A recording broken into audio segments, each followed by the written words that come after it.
Welcome to Ultimate Mortal Kombat 3 for the Super Nintendo. I put out a poll earlier today. It had Rain for Sega Genesis and Super Nintendo, and it had Noob Saibot for Sega Genesis and Super Nintendo. Noob Saibot on the Super Nintendo just beat Rain on the Super Nintendo, so that is who we're going to be playing as today. In light of the upcoming Mortal Kombat Legacy Collection that is releasing later this year in 2025, I will be playing some of these older games. I want to do some tower runs. I know this is a new kind of video that I'm trying out. I kind of do this format a little bit more on the live streams, but I decided to go with a pre-recorded video this time round. I'm not going to be playing with cheat codes. I'm already playing with Noob Saibot, and if you know anything about this game, Noob Saibot is such a fun character to play as because the AI is absolutely broken, which is why we are going to be turning it down to very easy. I'm not going to make the same mistake that I made in Mortal Kombat 2 on the Super Nintendo where I beat it on medium for that all bosses video that I compiled earlier this week. Playing it on very easy. We only have 5 credits. Not playing with cheats. The fatalities are probably going to be hard to do, but that's fine. Actually, not fatalities, I'll get into that. Rain and Noob Saibot. This is the first game they were made playable, I'll say, because Noob Saibot was actually a secret character in Mortal Kombat 2. So Noob Saibot and Rain first appeared in Ultimate Mortal Kombat 3 for the Sega Genesis and the Super Nintendo, which is the version we are playing today. In the Genesis, they only had brutalities, they didn't have fatalities, didn't even have stage fatalities. But in this version, they both have babalities, brutalities, and a stage fatality, so that's nice. I am gonna pull up the moves list here. And we will be playing on the Master Tower. If I run out of credits and die, or if I win, hopefully, that's when the video ends. I am gonna hate when we get to those double endurance battles, but that's okay. Alright, let's get into this. First character, Katana. Hello, this is a note from the future. This video is live commentary, but I went back over it and added post-commentary too. Any post-commentary will have red subtitles. Now back to past me. Now as you can see, if I try to do a run-in combo, the AI automatically hits me with a throw. But that's where the Ghost Ball comes in, because the Ghost Ball nullifies the AI's ability to block or defend themselves. Something I noticed is that the portal is static on the Super Nintendo, but in Mortal Kombat Mugen it is animated, which is a nice subtle quality of life change. So you can run in and do a knee combo. Oh, I probably shouldn't have done that. Now I'm nullified. Okay. But yeah, if you have not experienced Noob Saibot in UMK3 or Trilogy, do yourself a favor and go have a blast. Okay, I tried to do a babality, but it didn't work. I think it's because I blocked in the final round. I think the requirement for a babality is not blocking in the final round. So we'll try to do that against Jade here. Oh no, she has intangibility, projectile immunity. We'll have to hit her with the teleport first. My last video was a showcase on all the games in the Mortal Kombat Legacy Collection, and it did surprisingly well. Let's read some of the comments and discuss. UMK3 for the Super Nintendo, but not the Genesis, and I took that personally. Same, that's really strange. We have MK3 for Genesis, but not UMK3 for Genesis. This is absurd. They really went for vanilla MK3 for Genesis, but not UMK3. So in the Mortal Kombat Legacy Collection, we have MK1, MK2, and MK3 for Sega Genesis. We even have MK2 for Sega 32X. Since these 4 games are confirmed, I think there is a very strong possibility that UMK3 for the Genesis is one of the mystery games that has not been revealed yet, so don't lose hope. Alright, we got the babality.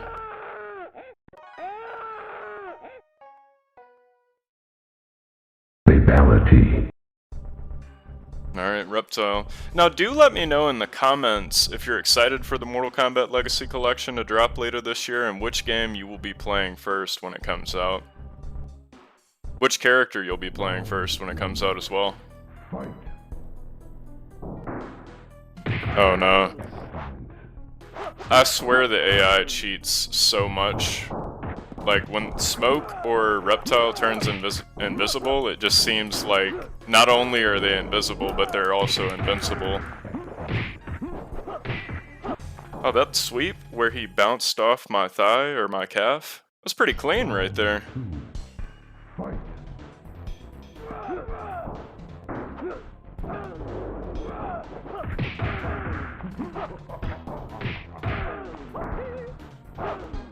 This stage is so dark that I can barely see Noob Saibot. Oh, okay. I was gonna go for the brutality, but I forgot that this game gives you about a second and a half, maybe less, of fatality time.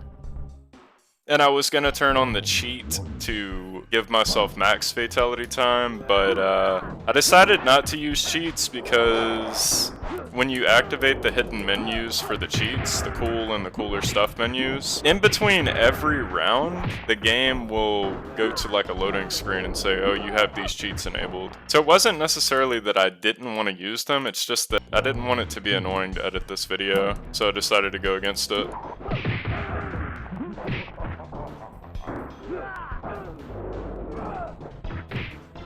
We need Trilogy and Gold. I agree, we do need Trilogy and Gold. I think that Mortal Kombat on Sega CD, UMK3 on Genesis, Mortal Kombat Gold, and Mortal Kombat Trilogy deserve spots too. Deadly Alliance, Deception, and Armageddon should get their own collection separate from this one. Yeah, the more I think about it, I think that the 3D era titles should be in a second Legacy Collection, as that would make the most sense to keep the eras in line.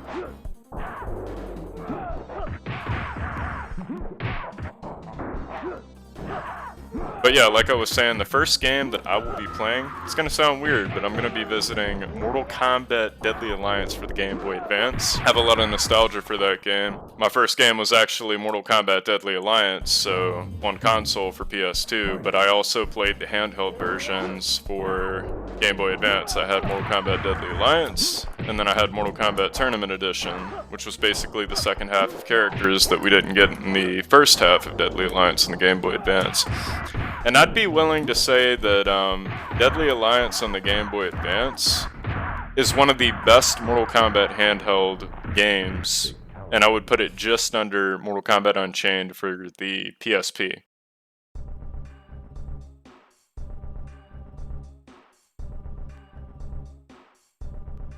And then I think for the next handheld game, I'd put Mortal Kombat 2. It was actually really good. Mortal Kombat 2 on the Game Boy was very good. If you could get by the sounds and the black and white, the controls were a lot more responsive than Mortal Kombat 1 for the Game Boy Advance. Or not Game Boy Advance, Game Boy.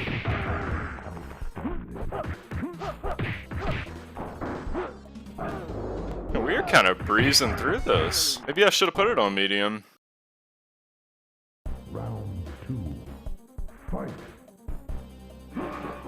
I gotta be careful against Nightwolf because he can reflect my ghost ball back at me.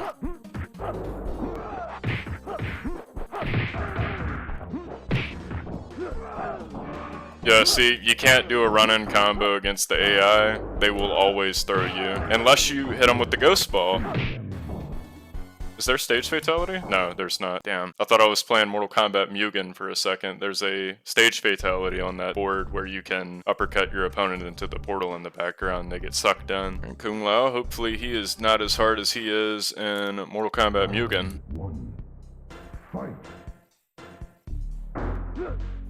So one thing I didn't notice until I went back and watched this playthrough is that a lot of the stages are missing in the Super Nintendo version of Ultimate Mortal Kombat 3, like the graveyard, Motaro's lair, the soul chamber, the church, the street, the bell tower, the bridge, and the subway. And now that I think back on it, I was playing a lot of the same stages, like Jade's Desert, the Lost Portal, and Scorpion Slayer. And I'm sure this is due to the limitations of the Super Nintendo console at the time. When I live stream and I play the Mortal Kombat Mugen games, I really like to see new stages, and I really like stage diversity and variety, because it's nice to get a different experience every time you play, instead of playing the same 3 stages every time, as that kind of gets repetitive after a while.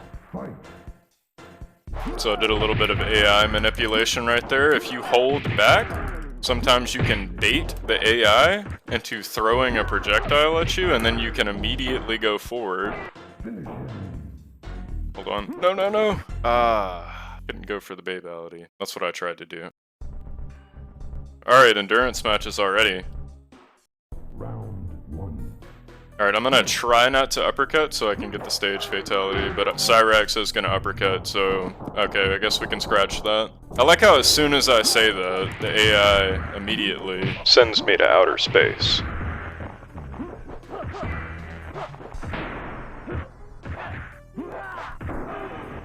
Oh, Kung Lao's already back, because I didn't finish him, so he decided to come back.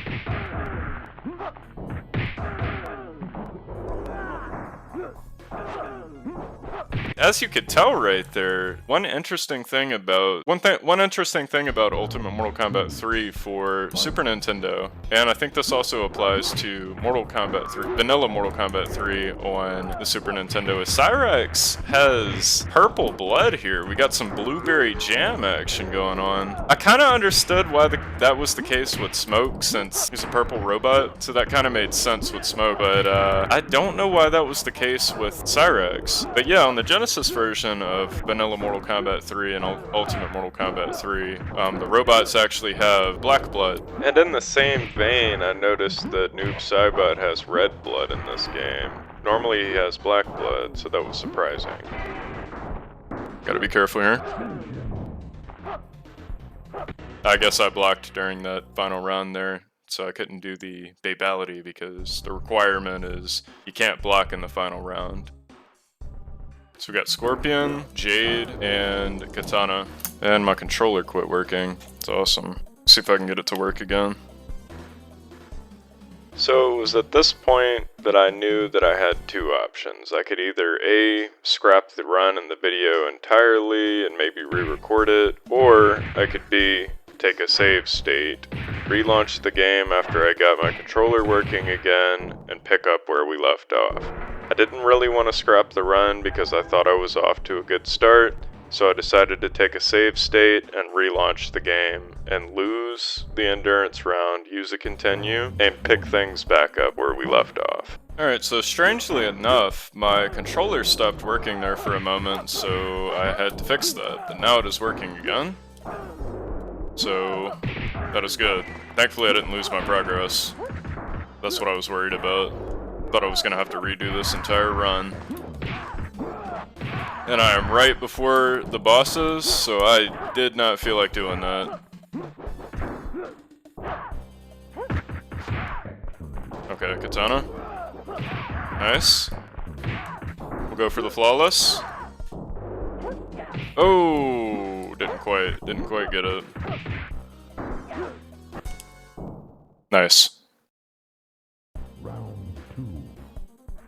I forgot about the I completely forgot about the triple endurance rounds.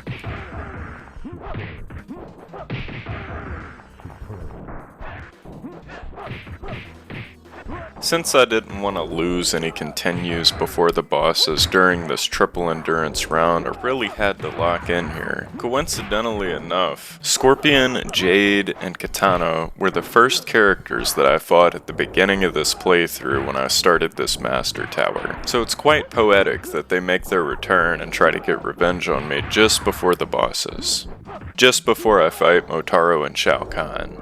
But since the three of them didn't learn anything the first time I beat their ass, I had to remind them just why you don't screw with me.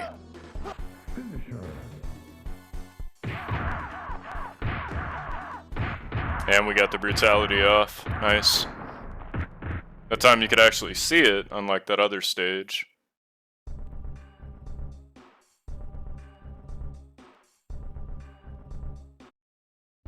Alright, on to Motaro. I should have known that was coming.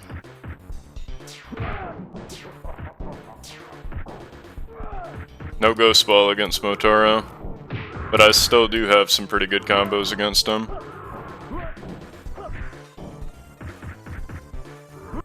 Damn. I gotta anticipate that little tail sweep more.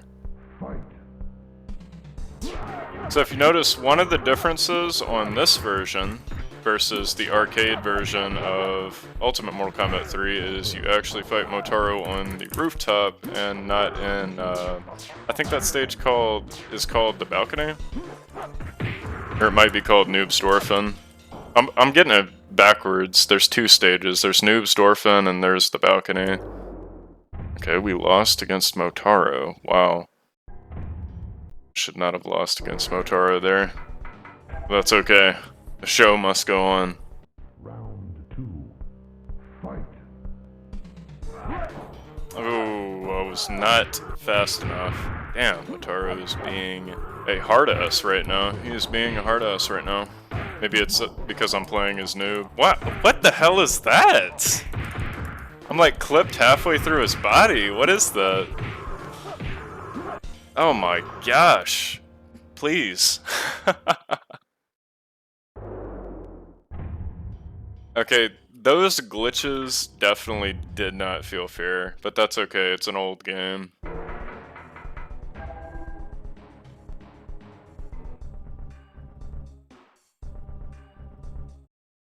Round 1. Fight. Motaro is genuinely just being the world's biggest ass clown right here, spamming projectiles, sometimes even 4 in a row, throwing me around like a ragdoll, teleporting around like some trolls game of whack-a-mole, and glitching out the game only because I'm recording a playthrough and I only have 2 continues left. I swear Motaro was nowhere near this obnoxious when I played through this game for the boss fight video I recorded. With that being said, I knew I had to lock in right here, otherwise I was gonna have a failed run. So if you want to beat Motaro in Ultimate Mortal Kombat 3 for the Super Nintendo, just use somebody with a good run-in starting knee combo, like Noob Saibot, Cabal, Sonya, Rain, Scorpion, or Ermac. I'm sure there's others you can use too.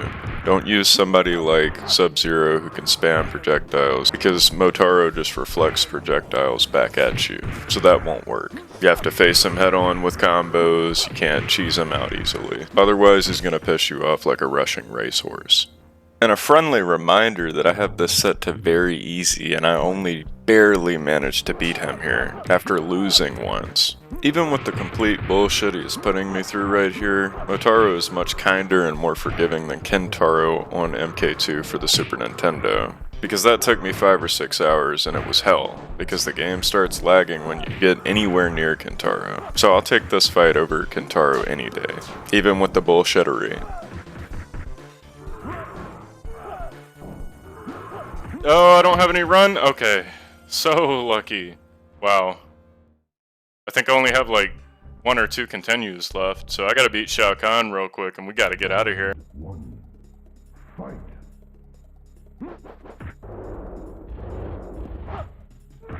But wait, it gets better. If you thought that Motaro's absolute horseradish was bad, just wait until you see what Shao Kahn puts me through here. Oh yeah, I forgot. Shao Kahn can still hit you with his projectile if he has the ghost ball on. Okay, barely won, but I'll take it. Round 2. Look, I'm not going for a perfectionist run, okay? You can clown on me all you want. I picked Noob Saibot for a reason. No, no, please. What? Jump-in combos are supposed to be a thing in Ultimate Mortal Kombat 3. Why did that not go through? I swear my input was right. I swear I didn't drop that. I have to be mindful of the projectiles when I have the ghost ball on them.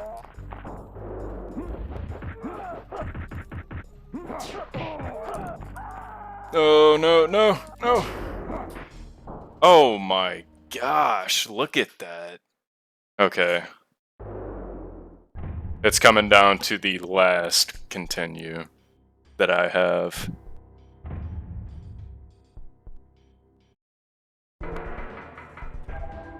It all comes down to this. If I lose, I lose. 1. Fight.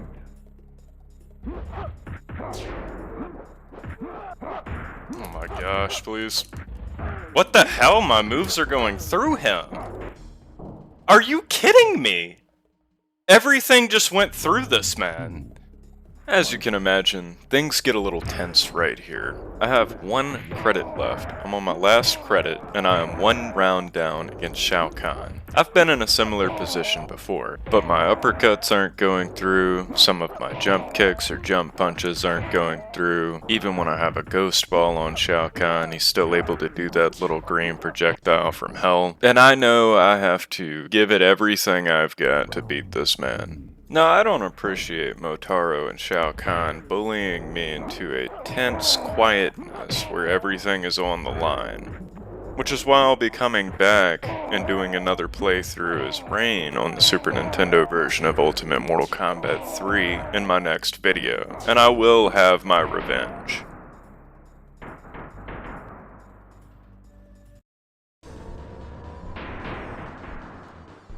In a moment of desperation when the stakes couldn't be higher, and I've exhausted all of my resources, I managed to beat him. I managed to pull through and persevere. Noob Saibot wins. You are the ultimate Mortal Kombat 3 champion. Shao Kahn is no more. As the ultimate Mortal Kombat 3 champion, your hero takes a rest. Wonderful! At first a passive observer, Noob Saibot would soon receive orders to side with the evil Emperor Shao Kahn. Saibot's leaders in the Netherrealm want him to join Kahn's battle to gain his trust and to gain entrance into the Earthrealm. When Kahn drops his guard, Noob Saibot is ordered to attack. With both the Earthrealm and the Outworld's Emperor defeated, the fallen Elder God known as Shinnok can take both realms and gain the power he needs to strike back at the Elder Gods who banished him to the Netherrealm. Rain.